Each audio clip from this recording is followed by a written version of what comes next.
பொதுவாக ஃபோனை நம்ம தான் யூஸ் பண்ணுவோம். ஆனால் உண்மையும் பார்த்தோன்னா இந்த காலகட்டத்தில் ஃபோன் தான் நம்மளை யூஸ் பண்ணுவோம்.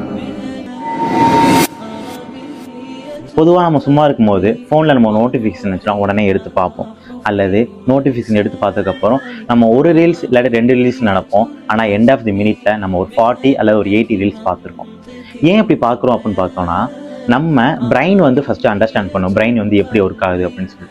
பிரெயின் பொதுவாகவே ஏதாச்சும் ஒரு ஹாப்பினஸ் அல்லது ஒரு ரிவார்டு தர மாதிரி இருந்துச்சுன்னா அதை அடிக்கடி செய்ய வைக்கும். அதனால தான் நம்ம ஒரு ரீல்ஸ் 2 ரீல்ஸ் நடப்போம். நம்ம தள்ள நம்ம ஹாப்பினஸ் கொடுக்க பிரெயின் திருப்பி அதே பண்ண சொல்லும். இது என்ன ஆகும் பார்த்தீங்கன்னா, இன்ஸ்டன்ட் டோபமைனுக்கு நம்ம பிரெயினை அடிக்ட் ஆக வைக்கும். இது எப்படி மீண்டு வருது அப்படின்னு பார்த்தீங்கன்னா, ஒன்றுமே இல்லை, சிம்பிளாக ஒரு ஹேக் சொல்லித்தரேன், அதை உங்கள் லைஃப்பில் பயன்படுத்தி பாருங்க. STOP, stop. நம்மளுக்கு தெரியும், ஃபோனை எடுக்க போகும்போது ஜஸ்ட் திங்க் பண்ணுங்க. Yes, stop before opening. ஃபோனை எடுக்க போகும்போது ஒரு நிமிஷம் நில்லுங்க, எதுக்கு ஓப்பன் பண்ணுறோம். Think before why I'm opening. ஓகேங்களா? திங்க் பண்ணுங்க, நம்ம எதுக்கு இந்த ஃபோனை யூஸ் பண்ணணும் அப்படின்ட்டு. Observe, it is useful. இந்த ஃபோன் எடுக்கிறதுனால அல்லது ஓப்பன் பண்ணுறதுனால நமக்கு எதுவும் யூஸ்ஃபுல் இருக்கா அப்படின்னு பாருங்க.